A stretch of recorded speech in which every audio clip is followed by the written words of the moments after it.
नमस्कार। पुनः आप सभी का स्वागत है। हमने इसके पहले की वीडियो में शीत युद्ध के आयाम को समझते हुए उसके घटनाक्रम के बारे में हम चर्चा कर रहे थे। उसी श्रृंखला को हम आगे बढ़ाते हैं और जहाँ से हमने पिछला लेक्चर छोड़ा था उसी से हम आगे बढ़ते हुए इस विमर्श को आगे बढ़ाने की कोशिश करते हैं। जैसे कि हमने बात की थी कि किसी भी देश या दो देशों के बीच का जो संबंध है वो उनके राजनीतिक नेतृत्व की सूझबूझ, उनकी समझ, वैश्विक मामलों में उनकी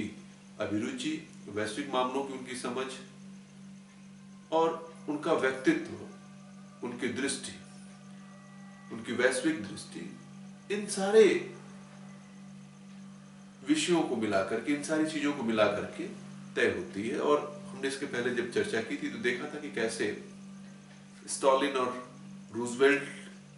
के जो व्यक्तिगत संबंध थे या जो उनका व्यक्तित्व था, कहीं न कहीं शीत युद्ध अपने चरम पर उस दौर में नहीं था। लेकिन रूजवेल्ट की मृत्यु के पश्चात, अप्रैल 1945 में जब रूजवेल्ट की मृत्यु हो जाती है, उसके पश्चात ट्रूमैन की नीति न सिर्फ अमेरिकी वर्चस्व को स्थापित करने का एक प्रयास होता है, बल्कि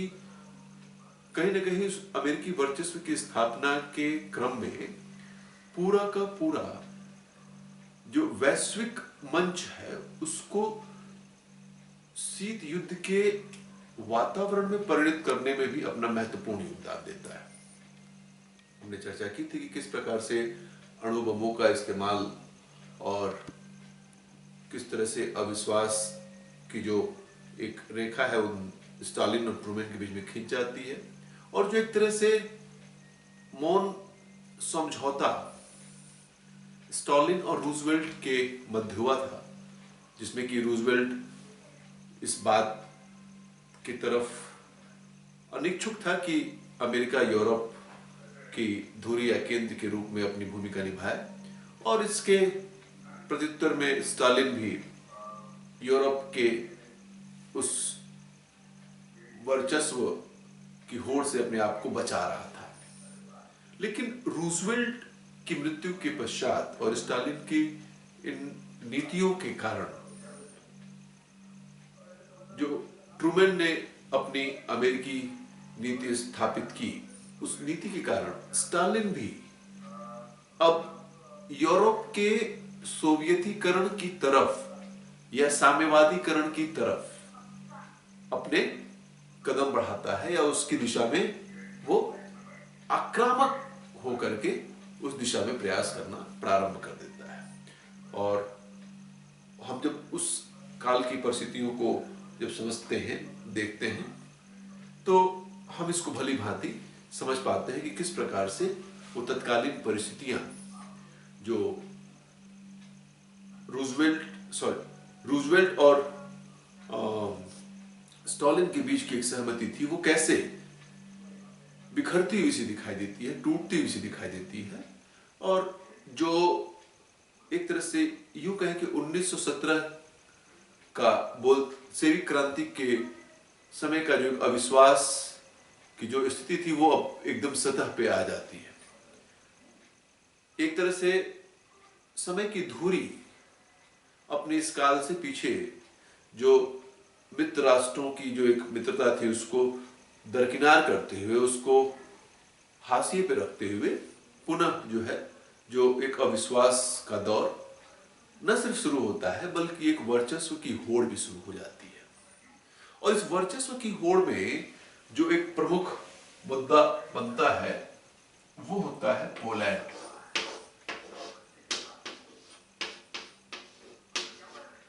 पोलैंड का मुद्दा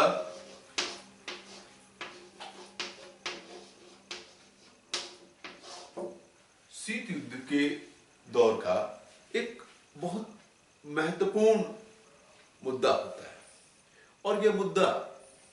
सोवियत संघ की ईमानदारी का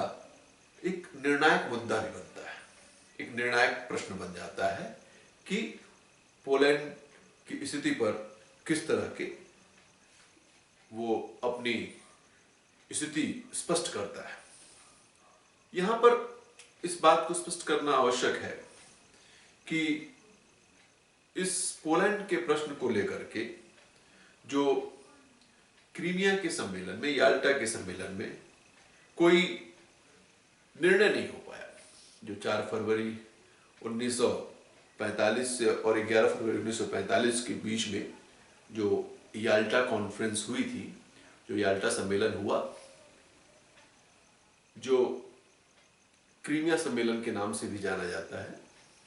उस सम्मेलन में इस पोलैंड के विषय को लेकर के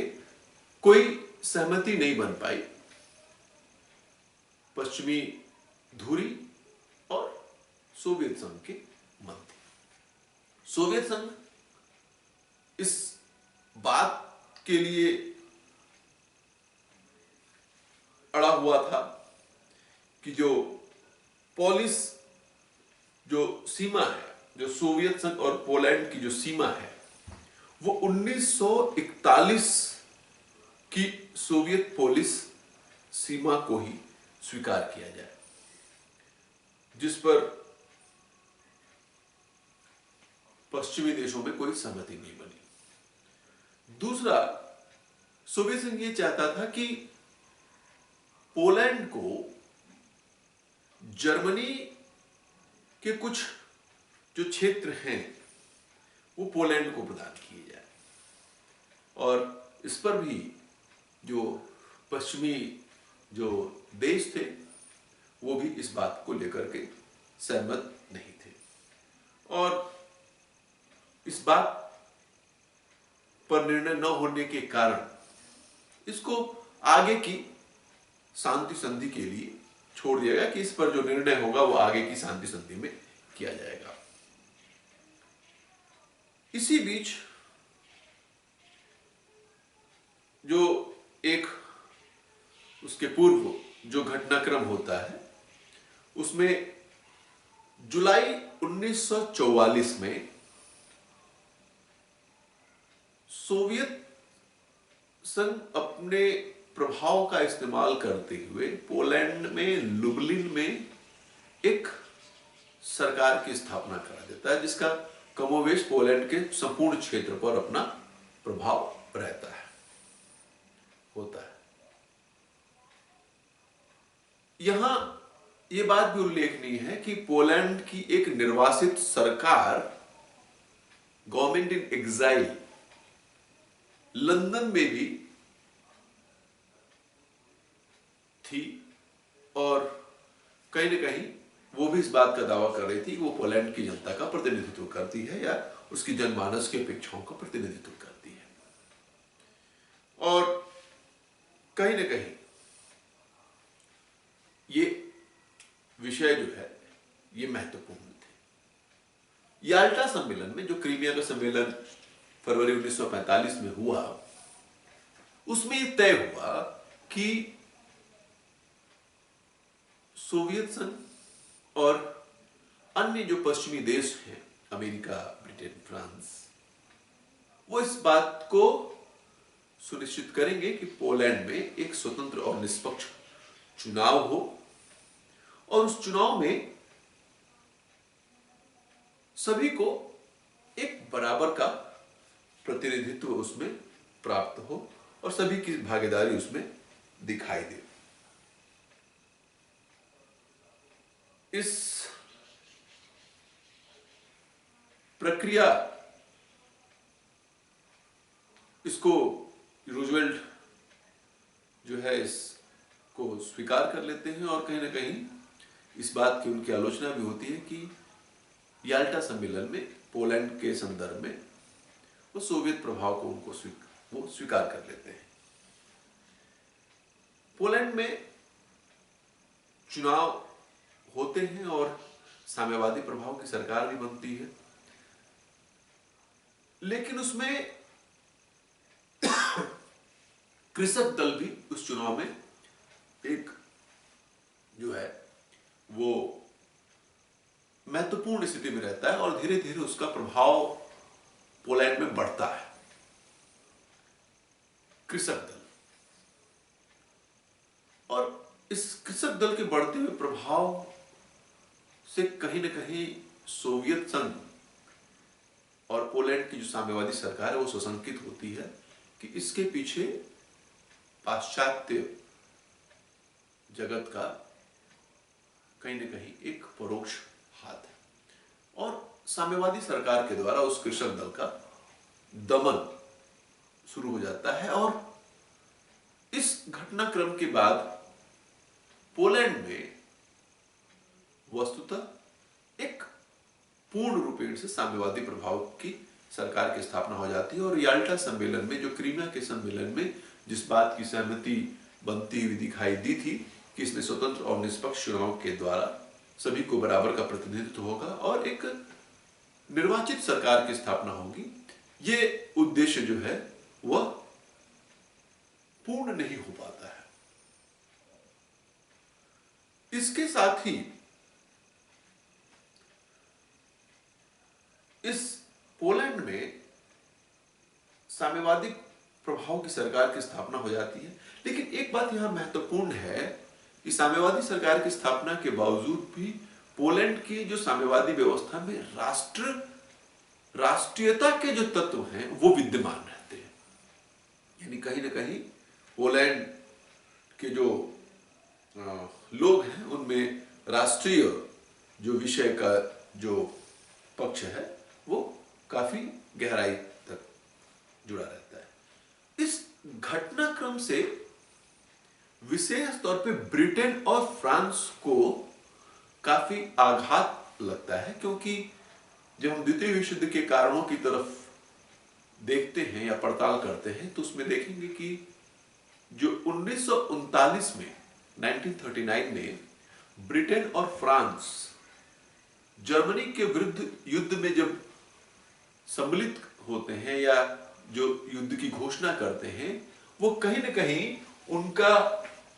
पोलैंड की सुरक्षा का जो वचन उन्होंने दिया हुआ होता है, पोलैंड की सुरक्षा के वचन के कारण ब्रिटेन और फ्रांस जर्मनी के विरुद्ध द्वितीय विश्व युद्ध में सम्मिलित होते हैं। आप जानते हैं कि उस समय के दौर में तमाम गुप्त संधियां होती हैं और राष्ट्रों के बीच का परस्पर विश्वास काफी बढ़ चुका होता है। यहां एक चीज और उल्लेखनीय है कि ब्रिटेन और फ्रांस के जर्मनी के विरुद्ध युद्ध में पोलैंड के कारण, पोलैंड की रक्षा का जो वचन था उसको निभाने के कारण वो सम्मिलित हुए, लेकिन सोवियत संघ स्वयं पोलैंड पर आक्रमण करने का विचार कर रहा था। ये बड़ा महत्वपूर्ण जो है वो पक्ष है कि सोवियत संघ उस समय तो स्वयं जो है वो इस पर जो पोलैंड की उस पर आक्रमण करने की कोशिश कर रहा था, लेकिन जो द्वितीय विश्व युद्ध की जो परिस्थितियां बनी, फिर अंततः सोवियत संघ जो है मित्र राष्ट्रों के साथ आकर के जर्मनी के विरुद्ध युद्ध में सम्मिलित होता है, क्योंकि जर्मनी रूस पर आक्रमण कर देता है और उस घटनाक्रम के हम डिटेल में नहीं जाएंगे। लेकिन इस याल्टा सम्मेलन के निष्कर्ष पूर्ण न होने पर या उन निर्णयों के फलीभूत न होने पर और सोवियत संघ के द्वारा एक तरह से पोलैंड में अपना वर्चस्व स्थापित करने के कारण ब्रिटेन और फ्रांस और पश्चिमी देश ये महसूस करते हैं कि कहीं न कहीं उसके द्वारा इस समझौते का, इस भावना का उल्लंघन किया गया है जो मित्र राष्ट्रों के बीच बना हुआ था और जो याल्टा सम्मेलन के दौरान जिसको रूजवेल्ट ने स्वीकार किया था, जिसको पाश्चात्य देशों ने स्वीकार किया था। ये बहुत बड़ा शीत युद्ध का एक विषय होता है। पोलैंड के विषय ने पाश्चात्य देशों और सोवियत संघ के बीच का जो खाई थी उसको और बढ़ा दिया। दूसरा, इसके बाद जो एक और घटनाक्रम जिसने पूरे शीत युद्ध को और प्रभावित किया वो था बाल्कन समझौते की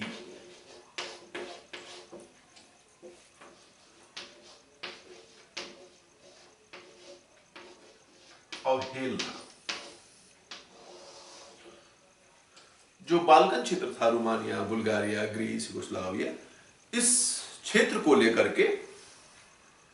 अक्टूबर 1944 में स्टालिन और चर्चिल जो ब्रिटेन के प्रधानमंत्री थे,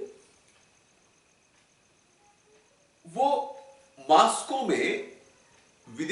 अपने विदेश मंत्रियों के साथ अक्टूबर 1944 में एक शिखर वार्ता करते हैं और उस शिखर वार्ता में बाल्कन राज्यों के भविष्य का निर्णय किया जाता है। अक्टूबर 1944 में स्टालिन और विंस्टन चर्चिल बाल्कन राज्यों के भविष्य का निर्धारण करने के लिए मॉस्को में अपने विदेश मंत्रियों के साथ एक सम्मेलन करते हैं और इसमें ये कमोवेश सहमति बनती है, इस बात पर निर्णय होता है कि जो विभिन्न जो बाल्कन क्षेत्र हैं उनका किस प्रकार से अपने अपने प्रभाव क्षेत्र या उनकी अधिकारिता का क्या अनुपात होगा या किस रूप में उसका एक तरह से बंटवारा किया जाएगा। और इस बात में सहमति बनती है कि रोमानिया में 90% जो है वो सोवियत संघ की अधिकारिता रहेगी, वहीं ग्रीस में 90% ब्रिटेन का रहेगा और बाकी का 10% रहेगा। रोमानिया में जैसे मैंने बताया कि सोवियत संघ का 90% और बाकी शेष अन्य जो है यानी पश्चिमी क्षेत्र का 10% प्रभाव या अधिकार क्षेत्र रहेगा। हंगरी और यूगोस्लाविया में 50-50% की जो की बात हुई, की भागीदारी की बात हुई। बुल्गारिया में 75% जो है भागीदारी की बात हुई यूएसएसआर की। और एक तरह से इन दो प्रधानमंत्रियों ने मिलकर यह तय कर दिया कि बाल्कन जो क्षेत्र के जो राज्य हैं उनके राजनीतिक और उनकी स्थितियों के बारे में एक तरह से निर्णय कर लिया गया और इस बात की परवाह भी नहीं की गई, इस बात की घोर उपेक्षा की गई कि उस क्षेत्र में रहने वाले लोगों के या जनमानस की अपनी अपेक्षाएं क्या हैं, वो किस प्रकार की राजनीतिक संरचना का निर्माण करना चाहते हैं और किस प्रकार से उस सरकार से अपने आप को जोड़ पाते हैं। इसकी परवाह किए बिना बाल्कन जो क्षेत्र था उसकी पूरी जो है एक तरह से उसको बंटवारा कर दिया जाता है। जब दोनों नेताओं के द्वारा बाल्कन क्षेत्र की भविष्य का निर्धारण हो गया,